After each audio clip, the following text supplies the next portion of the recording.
Hello dear friend, let's discuss question of Odisha TGT solution which has been held on 25 October 2021, and this is questions from batch 2, and total there were 20 questions. In part 1 we will discuss question number 91 to 100. Question number 91 is, at what deflection the sensitiveness of a tangent galvanometer is maximum. तो देखो इसका एक formula होता है D theta equal to sine 2 theta upon में 2 D L upon में L. तो अगर मान लीजिए आपको सेंसिटिविटी मैक्सिमम करनी है, इसका मतलब for D theta to be maximum, तो साइन 2 थीटा की मैक्सिमम वैल्यू कितनी हो सकती है? साइन 2 थीटा की मैक्सिमम वैल्यू हो सकती है +1, और ये किस एंगल पर होगी? ये होगी 90 डिग्री पर। इसका मतलब 2 थीटा की वैल्यू कितनी? 90 डिग्री। तो एंगल की वैल्यू कितनी आ जाएगी? 45 डिग्री। तो जो मैक्सिमम सेंसिटिविटी होती है टेंजेंट गैल्वेनोमीटर की, वो होती है 45 डिग्री पर। नेक्स्ट क्वेश्चन है, an electric heater kettle has 2 heating coil and B, the kettle operated at a fix potential 220 volt पर। ये फिक्स पोटेंशियल इसको दे रखा है 220 volt. There are provision to use either one coil at a time or both coil at the same time। या तो हम कोई एक कोयल यूज कर सकते हैं या दोनों कोयल को यूज किया सकता है इन सीरीज और पैरेलल, मतलब पैरेलल में लगा करके भी कर सकते हैं, या फिर ये तो सीरीज हो गया कॉम्बिनेशन अगर इस तरह से कनेक्ट करेंगे तो, और पैरेलल में भी कनेक्ट कर सकते हैं इनको। मतलब हमारे पास काफी सारी चॉइसेस हो गई हैं। When operated with coil A alone, जब हम सिर्फ एक कोयल के साथ इसको ऑपरेट कर रहे हैं, जो पानी है 1 लीटर वो 6 मिनट में बॉयल हो जा रहा है, यानी कि 1 लीटर पानी में जो टाइम लग रहा है वो लग रहा है 6 मिनट का। अगर हम बी को सिर्फ और सिर्फ बी को यूज कर रहे हैं तो यहाँ पर टाइम लग रहा है 8 मिनट 1 लीटर पानी गर्म करने में, जब बी एलोन है। इसको मैं लिख देता हूँ यहाँ पर, ये कौन सा टाइम है? व्हेन बी एलोन, मतलब कोयल बी को हम यूज कर रहे हैं। In which configuration will the kettle take minimum time to heat 1 litre of water. अभी पूछा है कि किस कॉम्बिनेशन में या किस तरीके से हम कोयल को यूज करें कि पानी मिनिमम टाइम में गर्म हो जाए। अब देखो, जो पावर का फॉर्मूला होता है, हमारे पास 3 फॉर्मूला होते हैं पावर का। एक तो v² अपॉन में r, एक i² इंटू में r, और दूसरा vi। और जो रेजिस्टेंस होता है वो v अपॉन i के इक्वल होता है। अब हमें मिनिमम टाइम में इसको बॉयल करना है। इसका मतलब यह है कि पावर मैक्सिमम होनी चाहिए, क्योंकि जितनी ज्यादा पावर आएगी उतनी जल्दी वो गर्म कर देगा। तो पावर मैक्सिमम करने के लिए जो R की वैल्यू होनी चाहिए, मैं इस फॉर्मूला का यूज करूं। ऐसा मैं इसी का इस्तेमाल क्यों कर रहा हूं? क्योंकि बोला गया कि फिक्स्ड पोटेंशियल है, हम V को चेंज नहीं कर सकते। तो मैं I², ये I² R होगा। मैं इस फॉर्मूला का और इस फॉर्मूला का यूज इसलिए नहीं कर रहा हूँ क्योंकि पोटेंशियल फिक्स दे रखा है, बाकी चीज तो वेरी कर सकती है। तो इसलिए हमें इस फॉर्मूले के अकॉर्डिंग सोचना होगा कि power equal to v² upon r। तो पावर मैक्सिमम कब होगी? जब रेजिस्टेंस मिनिमम होगा। और रेजिस्टेंस मिनिमम कब होगा? जब आप कोयल ए को यूज करेंगे, बी को यूज करेंगे, दोनों को सीरीज में यूज करोगे तो पैरेलल में। अब आपको पता होगा जब भी हम पैरेलल में रेजिस्टेंस निकालते हैं तो रेजिस्टेंस की वैल्यू जो भी आती है इक्विवेलेंट रेजिस्टेंस की, मान लो 2 ही रेजिस्टेंस है, तो हमेशा कम आएगी जितना भी ईच रेजिस्टेंस है। जैसे मान लो अगर आपके पास कोई 2 कॉम्बिनेशन है, 2 रेजिस्टेंस है, एक 2 और एक 3, तो इनका जो इक्विवेलेंट आएगा वो 2 से भी कम आएगा, 3 से भी कम आएगा। कैसे? 2 इंटू 3 अपॉन में 5, यानी कि 6 अपॉन 5। तो ये वैल्यू 2 से भी कम है और 3 से भी कम है। तो मिनिमम रेजिस्टेंस हमें तभी मिलता है जब 2 रेजिस्टेंस पैरेलल में कनेक्टेड है। तो यहाँ पर भी हम यही कर रहे हैं क्योंकि हमें पावर मैक्सिमम चाहिए कम से कम समय में उसको बॉयल करवाने के लिए। तो रेजिस्टेंस मिनिमम होना चाहिए, वो तभी मिलेगा जब आप दोनों कोयल को पैरेलल में कनेक्ट कर दोगे। तो इसलिए करेक्ट आंसर होगा ऑप्शन डी। नेक्स्ट है, what is the full form of electrical device called MCCB use to provide protection against short circuit और ओवरलोड कंडीशन। देखो 2 चीजें होती हैं, एक तो MCB और एक MCCB। यहाँ पर हमसे MCCB की फुल फॉर्म पूछी है, तो देखो पहले मैं आपको दोनों के बारे में बता देता हूँ। MCB stand for miniature circuit breaker. मतलब नॉर्मली आपने घर में अपने देखा भी होगा, जैसे अगर मान लीजिए काफी ज्यादा करंट हो जाए तो टिप कर जाती है, मतलब नीचे आ जाती है, फिर इसको ऊपर करना होता है ऑन करने के लिए। तो it is the miniature circuit breaker is an electromechanical device which automatically switch off, खुद से ही बंद हो जाएगी whenever the abnormal condition occurs, it easily senses the overcurrent caused by the source circuit. We cannot adjust tripping in MCB like MCCB. It is mainly used for domestic purpose.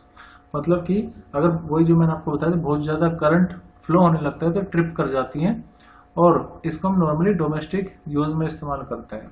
जबकि MCCB जहाँ पर काफ़ी ज़्यादा current होगा, काफ़ी ज़्यादा temperature होगा, या फिर इंडस्ट्रियल पर्पस के लिए हम MCCB का इस्तेमाल करते हैं। So it stand for moulded case circuit breaker. The MCCB has two arrangement, one for the over temperature और दूसरा होता है ओवर करंट प्रोटेक्शन के लिए। It is mainly used in the place where adjusting tripping requires, मतलब कि ये खुद से ही एडजस्टेबल ट्रिपिंग इसमें होती है। It is mainly used for high current application, मतलब काफी ज्यादा करंट इंडस्ट्री में हमें चाहिए होता है। So the MCCB has a manually operated switch for tripping the circuit. It is mainly used for industrial purpose. तो हमने डिटेल में डिस्कस कर लिया MCB और MCCB के बारे में। तो यहाँ पर जो करेक्ट डेफिनेशन होगी वो क्या होगी? Option D, miniature case circuit breaker. Sorry, D नहीं, option A, moulded case bracket circuit. Moulded, M का मतलब यहाँ पर मोल्ड होना, तो ये नहीं होगा, ऑप्शन ए होगा। MCB में मिनिएचर सर्किट ब्रेकर आएगा, ठीक है। MCB मतलब मिनिएचर और यहाँ पर मोल्डेड, MCCB में मोल्डेड। नेक्स्ट है 94, the capacitor of LCR circuit, LCR की वैल्यू भी दी हुई है, is completely charge and it is then allowed to discharge. How will the charge capacitor discharge in the circuit? जो कैपेसिटर है वो किस तरह से डिस्चार्ज करेगा, ये हमसे पूछा है। तो इसमें आंसर होगा क्रिटिकली डैम्प, मतलब उसमें डैम्पिंग होगी। नेक्स्ट है find the ratio of magnetic field inside a solenoid at the centre and at the axial point. तो एक्चुअली मैग्नेटिक फील्ड का फॉर्मूला होता है म्यू नॉट एन आई। अगर इन्फिनिटली लॉन्ग सोलेनॉइड है तो फॉर्मूला होता है म्यू नॉट एन आई। तो ये मेनली सेंटर पर होता है। अगर आप एंड पॉइंट पर देखोगे तो एंड पॉइंट पर जो सेंटर पर होगा उसका हाफ होगा एंड पॉइंट पर, यानी कि mu not an I upon में 2 आ जाएगा एंड पॉइंट के लिए। अगर मैग्नेटिक फील्ड का ग्राफ देखोगे डिस्टेंस के रिस्पेक्ट में तो कुछ इस तरह से होता है, मतलब एंड पॉइंट पर दोनों तरफ मैग्नेटिक फील्ड की वैल्यू हाफ हो जाएगी। तो यहाँ पर क्या पूछा? Ratio of the magnetic field inside at the centre upon में एक्सियल एंड पॉइंट पर। तो मैंने आपको बताया यहाँ पर कितनी होगी, सेंटर पे म्यू नॉट एन आई, और यहाँ पर कितनी होगी एंड पॉइंट पर mu not an I upon में 2। तो ये 2 ऊपर जाएगा, बाकी ये तो कैंसिल हो गया, तो इसका मतलब 2:1 आंसर आ जाएगा, यानी कि ऑप्शन सी यहाँ पर करेक्ट होगा। Question number 96, what happens to the force between two charge particle when distance between charge particle is double? दो अगर चार्ज पार्टिकल हैं तो उनके बीच में लगने वाली फोर्स होती है k q1 q2 अपॉन में r स्क्वायर। यहाँ पर क्या कर रहे हैं हम? डिस्टेंस को डबल कर रहे हैं, यानी कि r जो नया डिस्टेंस है उनके बीच में उसको डबल कर दे रहे हैं, 2r हो गया है। चार्ज सेम है, तो अब जो नई फोर्स आएगी वो होगी k q1 q2 अपॉन में r डैश का स्क्वायर। r डैश की वैल्यू पुट कर लेंगे यहाँ पर हम, k q1 q2 अपॉन में 2r का स्क्वायर, या फिर इसको आप ऐसे लिख सकते हैं 1 अपॉन में 2 का स्क्वायर मतलब 4 k q1 q2 अपॉन में r स्क्वायर। तो ये क्या है? ओल्ड वाली फोर्स मतलब जो पहले थी, तो नई वाली जो फोर्स है वो पहले वाले की जस्ट 1/4 हो जाएगी, तो इसलिए करेक्ट आंसर होगा ऑप्शन ए। वैसे आप डायरेक्टली भी इससे फास्ट कर सकते थे, सोचो कि फोर्स इनवर्सली r के स्क्वायर पर डिपेंड कर रही है, तो अगर आप r को इंक्रीज करोगे तो फोर्स कम ही होगी, और क्योंकि स्क्वायर पे डिपेंड करी तो डबल किया जा रहा है डिस्टेंस, तो डबल का स्क्वायर मतलब 4 टाइम्स, तो 4 टाइम्स कम हो जाएगी, मतलब 1/4 टाइम्स हो जाएगी वो, so it become 1/4। Question number 97, and air undergoes breakdown at an electric field strength, हमें एक इलेक्ट्रिक फील्ड दी हुई है 3 × 10⁶ वोल्ट पर metre. What maximum charge can be put on the sphere of radius 2 metre to breakdown of air, यानी कि radius हमें given है 2 metre, तो हम इसमें कितना चार्ज दे सकते हैं क्योंकि वैल्यू पूछी है। तो अगर देखो स्फेरिकल बॉडी है तो electric field at the centre का फॉर्मूला होता है k अपॉन में r स्क्वायर। चार्ज निकालना है तो चार्ज कितना हो जाए ER स्क्वायर अपॉन में k, ठीक है। k होता है 1/4πε0, तो इसकी वैल्यू हम पुट करेंगे। इलेक्ट्रिक फील्ड तो हमें गिवन है 3 × 10⁶, सेपरेशन मतलब रेडियस है 2 का स्क्वायर हो जाएगा यहाँ पर, और k की वैल्यू 9 × 10⁻⁹, तो इसको सोल्व करने पर चार्ज आएगा 4/3 माइक्रो कॉलम, यानी कि ऑप्शन सी करेक्ट होगा। नेक्स्ट है, if a certain height from the surface of earth the weight of body become 1/9 of the weight on the surface. तो हमें बताना कि हाइट फाइंड करनी है। तो देखो एक्चुअली दो फॉर्मूला होते हैं, एक तो होता है जी डैश, मतलब एच हाइट ऊपर जा रहा हो, ग्रेविटेशनल एक्सेलरेशन की वैल्यू इस तरह से रिलेट करती है आर अपॉन में आर प्लस एच का होल स्क्वायर। एक फॉर्मूला ये भी होता है एच हाइट पर जी 1 माइनस 2h अपॉन आर। मैं जी क्यों निकाल रहा हूँ, मुझे तो वेट निकालना है, क्योंकि वेट इक्वल टू होता है एम जी। तो एम तो कांस्टेंट रहेगा, तो जी के चेंज होने की वजह से वेट चेंज होता है, तो हमें पता होना चाहिए जी कैसे चेंज हो रहा है। अब ये फॉर्मूला तब इस्तेमाल करते हैं जब हाइट की वैल्यू बहुत कम हो, मतलब रेडियस से बहुत कम। अब जितने भी ऑप्शन है सब में जो हाइट है वो रेडियस के कंपैरिजन में, तो इसलिए मैं इस वाले फॉर्मूला का यूज करूंगा। अब weight on the weight at height h equal to है 1/9 weight at the surface of earth. तो वेट एट हाइट h कितना होगा, m इंटू में g एट हाइट h, और 1/9 weight at the surface of earth होगा mass into में g at the surface of earth. Okay, m से तो m cancel हो जाएगा। तो देखो हमें पास ये है GH और ये है G सरफेस पर, तो उसकी वैल्यू हम पुट कर लेंगे GH अपॉन में GS इक्वल टू कितना हो जाएगा 1/9, और GH अपॉन GS की वैल्यू यहाँ से कितनी आएगी R अपॉन में R प्लस H का होल स्क्वायर। तो ये आ गया 1/9 के इक्वल। आप रेशो भी ले सकते थे या इस तरह से भी कर सकते थे, इट डिपेंड्स ऑन यू। अब इस रूट ले लेते हैं दोनों तरफ, तो यहाँ पर आएगा R upon R plus H और यहाँ पर आएगा 1/3, taking root on both side. Now we have to find out H, तो ये हो गया 3R और ये इधर मल्टीप्लाई होगा तो R प्लस H। ऐसे निकालना तो H will become 3R minus R मतलब 2R। तो इसका मतलब करेक्ट आंसर होगा ऑप्शन डी। ध्यान रखना ये फॉर्मूला अगर यहाँ पर अप्लाई करते तो आंसर गलत आएगा और हो सकता है वो ऑप्शन में मैच भी हो जाए, बट ध्यान से वही फॉर्मूला में इस्तेमाल करना होता है कंडीशन देखते हुए। नेक्स्ट है, a rocket is fire from the earth towards the sun. The gravitation force on the rocket zeros out at what distance from the earth centre. चलिए, तो आज 1 सितंबर है और कल 2 सितंबर को इसरो एक नया मिशन लॉन्च करने वाला है जिसका नाम है आदित्य L1। उसमें भी कुछ ऐसे ही होगा जैसे मान लीजिए अर्थ है यहाँ पर, ठीक है,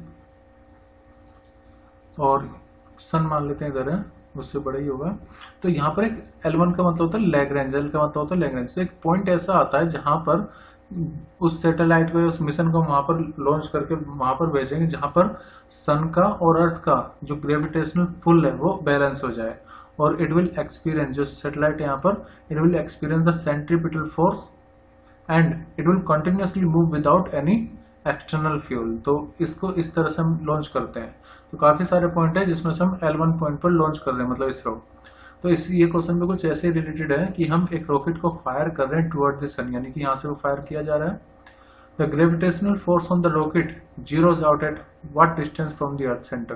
तो हमें बताना कि इस रॉकेट पर ग्रेविटेशनल फोर्स कहाँ पर जीरो होगा। अब देखो ये रॉकेट है यहाँ पर, अब इसको अर्थ अपनी तरफ खींचने की कोशिश कर रही होगी, मतलब फोर्स लगा रही होगी, सन इसको अपनी तरफ फोर्स लगा रहा होगा। तो एक ऐसा पर्टिकुलर दूरी, एक ऐसा पर्टिकुलर डिस्टेंस जहां पर अर्थ का और सन का जो पुल है वो एक दूसरे के इक्वल एंड अपोजिट हो जाएगा, वहीं पर इस पर नेट फोर्स जीरो लगेगी। यानी कि मैं कह सकता हूं, लेट ये रॉकेट है तो इस पर इधर फोर्स लग रही होगी रॉकेट पर अर्थ की वजह से, इधर फोर्स लग रही होगी रॉकेट पर सन की वजह से। तो अगर इन दोनों का मैग्नीट्यूड इक्वल हो जाए तो इसका मतलब ये है कि इस ऑब्जेक्ट पर नेट फोर्स जीरो होगी ना, क्योंकि किसी ऑब्जेक्ट पर इक्वल एंड अपोजिट फोर्स लग रही हो तो उसका मतलब उस पर नेट फोर्स जीरो होगी। अब मान लेते हैं कि नेट अर्थ से ये सेपरेशन है x। तो यहाँ पर हमें क्वेश्चन में गिवन है अर्थ और सन के बीच की दूरी, ऑर्बिटल रेडियस हमें गिवन है। तो अगर मान लो ये कंप्लीट यहाँ से लेकर के यहाँ तक की दूरी डिस्टेंस अगर कैपिटल R है, ठीक है, और अर्थ से लेकर के रॉकेट तक का डिस्टेंस कितना है x, तो रॉकेट से लेकर सन तक का डिस्टेंस कितना हो जाएगा r माइनस में x। मैं इसको स्मॉल बोल देता हूँ क्योंकि कैपिटल R को मैंने रॉकेट से दिखाया हुआ है r। तो अब देखो यहाँ पर फॉर्मूला लगाते हैं, ग्रेविटेशन फोर्स का फॉर्मूला होता है G m1 m2 अपॉन में r स्क्वायर।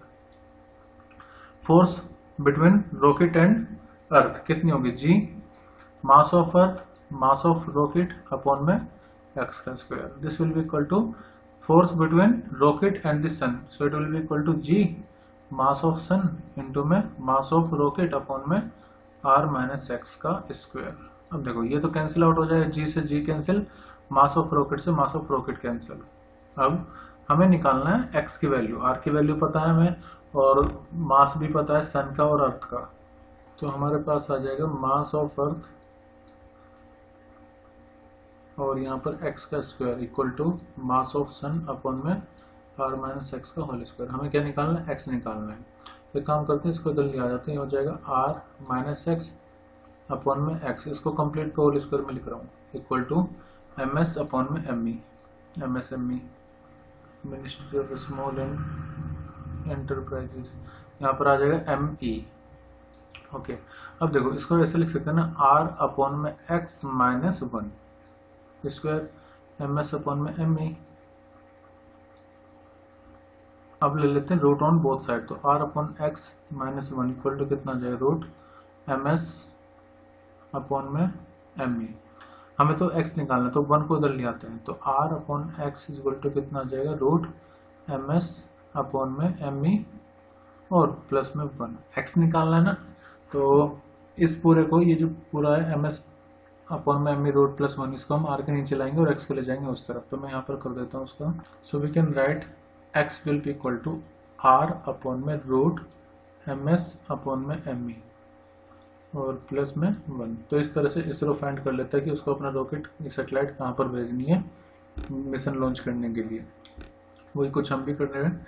x की वैल्यू निकालनी है, r कितना है 1.5 इंटू 10 की पावर 11 अपॉन में मास ऑफ सन कितना है, so it is given us 2 into 10 की पावर 30 अपॉन में mass of earth 30, mass of अर्थ है 6 इंटू 10 की पावर 24।